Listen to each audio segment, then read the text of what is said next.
चलिए दोस्तों, आज हम बात करेंगे एपिलेप्सी यानी मिर्गी की बीमारी कितने टाइप्स की होती है।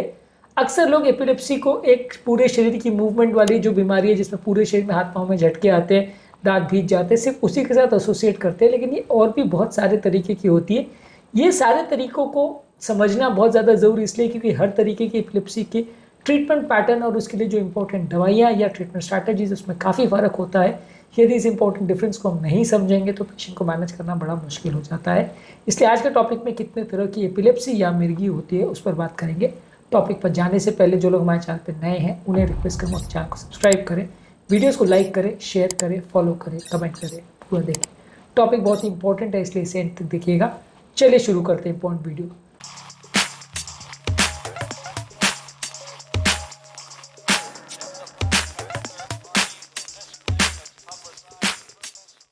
सबसे पहले अगर किसी व्यक्ति को एपिलेप्सी है तो उसको किस तरह का या ब्रेन के कितने हिस्से का इन्वॉल्वमेंट है इसके हिसाब से डिसाइड किया जाता है। जैसे कि जनरलाइज एपिलेप्सी है या पार्शियल एपिलेप्सी है।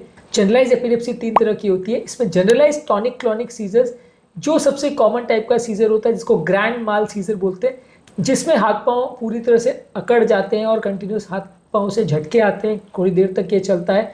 आदमी उस समय लगभग अनकॉन्शियस हो जाता है, दांत भीग जाते हैं, कई बार जबान कट जाती है, मुंह में से झाग आने लगता है, कपड़ों में यूरिन छूट जाता है। ये इंपॉर्टेंट फीचर है।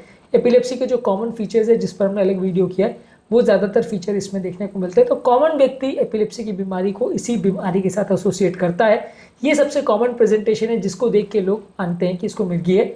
इसके अलावा भी और भी बहुत सारे तरह की मिर्गी हैं जिसके बारे में आगे बात करेंगे, पर सबसे कॉमन जो एपिलेप्सी है वो टॉनिक क्लॉनिक सीजर या जनरलाइज सीजर या जनरलाइज एपिलेप्सी या ग्रैंड माल सीजर इसको बोलते हैं।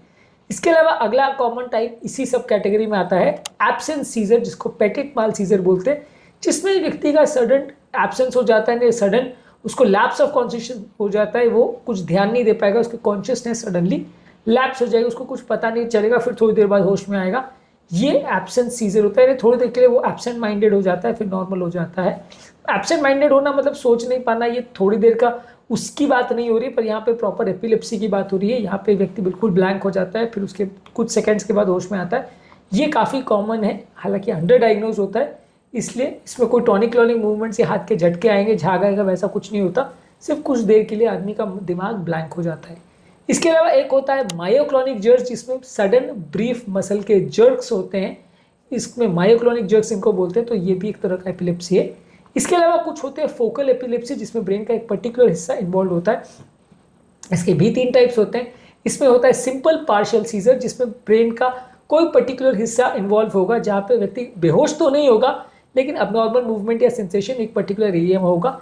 इसके अलावा एक कॉम्प्लेक्स पार्शियल सीजर होता है जिसमें पेशेंट को कोई रेपिटेटिव मूवमेंट्स या बिहेवियर्स, कुछ अजीब अजीब से चीज़ें, कुछ हेलुसिनेशंस, इस तरह की चीज़ें आएंगी, जहाँ पे व्यक्ति का थोड़ा कॉन्शियसनेस तो इम्पेयर होगा लेकिन व्यक्ति को कुछ अलग तरह के हेलुसिनेशंस और कई तरह के बिहेवियर पैटर्न्स आएंगे। तो कॉम्प्लेक्स सीजर जो है वो अपने आप में काफ़ी इंटरेस्टिंग होता है। बहुत सारे तरह की अबनॉर्मल बिहेवियर जो होते हैं वो कॉम्प्लेक्स सीजर के साथ एसोसिएटेड होता है। इसको एक अलग वीडियो में डिस्कस करेंगे।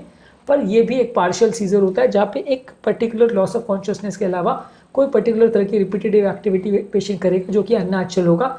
इसमें भी आपको कोई झटके नहीं आएंगे, कोई फेस नहीं आएगा, कोई कपड़ों में पेशाब नहीं छूट जाएगा, लेकिन ये भी एपिलेप्सी होता है। इसके अलावा एक होता है सेकेंडरी जनरलाइज एपिलेप्सी, जहाँ व्यक्ति को होता तो फोकल सीजर यानी एक हाथ एक पाँव में झटके चालू होते हैं और झटके आते रहते हैं, उसके बाद फिर सडनली पूरे शरीर में फैल जाते हैं, यानी एक हाथ एक पाँव में आने के बाद वो फैल रहा है, सेकेंडरीली जनरलाइज हो रहा है। पहले फोकल था, बाद में पूरे ब्रेन में फैल गया, तो उसको सेकेंडरीली जनरलाइज सीजर्स बोलते हैं। इसके अलावा कुछ एपिलेप्सी सिंड्रोम्स होते हैं जैसे लेनॉक्स चेस्टॉट सिंड्रोम, जो कि बचपन में होता है और इसमें मल्टीपल टाइप्स के सीजर्स होते हैं और बच्चों को इंटेलेक्चुअली डिसेबल्ड होते हैं, यानी मेंटली उनको डिसेबिलिटी होती है, थोड़ा सा मानसिक रूप से वो कमज़ोर होते हैं। इसके अलावा एक ड्राइवेट सिंड्रोम होता है जिसमें ज़्यादातर ये बचपन में स्टार्ट होता है, उसमें अलग अलग तरह के एपिलेप्सीज होते रहते हैं और बच्चों को डेवलपमेंटल डिलेज और कुछ न्यूरोलॉजिकल इश्यूज होते हैं। तो ये एपिलेप्सी सिंड्रोम्स यानी कुछ अलग तरह की बीमारियां हैं जो बचपन के साथ एसोसिएट रहते हैं, जन्म से होते हैं। इसमें और भी बहुत सारे फीचर्स होते हैं जिसका एक पार्ट एपिलेप्सी भी होता है। सिंड्रोम मतलब बहुत सारे जो तरह के प्रॉब्लम्स एक साथ एसोसिएटेड होते हैं तो उसको सिंड्रोम बोलते हैं।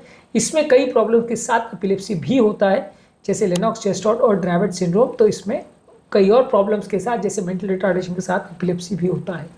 इसके अलावा कुछ और टाइप्स के एपिलेप्सी होते हैं, जैसे फोटो सेंसिटिव एपिलेप्सी, जिसमें व्यक्ति को अगर फ्लैशिंग लाइट्स दिखाया जाए, कंटिन्यूस कोई चमकती हुई लाइट दिखाया जाए तो उसके बाद एपिलेप्सी हो सकता है।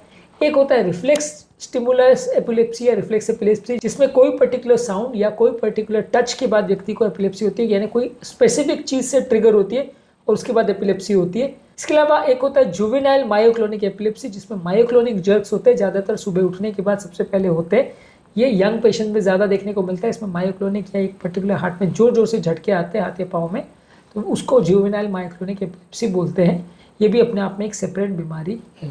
तो आज के टॉपिक में हमने बात करी एपिलेप्सी कौन कौन से तरह की होती है, और सिर्फ हाथ पाँव के झटके आना, फेस आना या कपड़ों में पेशाब हो जाना, यही हर एपिलेप्सी में नहीं होता, और भी बहुत सारे तरह के एपिलेप्सी होते हैं।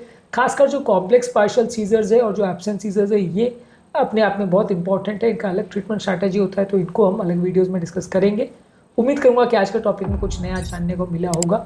जो लोग हमारे चैनल पर नए हैं उन्हें रिक्वेस्ट करूँगा कि चैनल को सब्सक्राइब करें, वीडियोज़ को लाइक करें, शेयर करें, फॉलो करें, कमेंट करें, पूरे देखें। Thank you.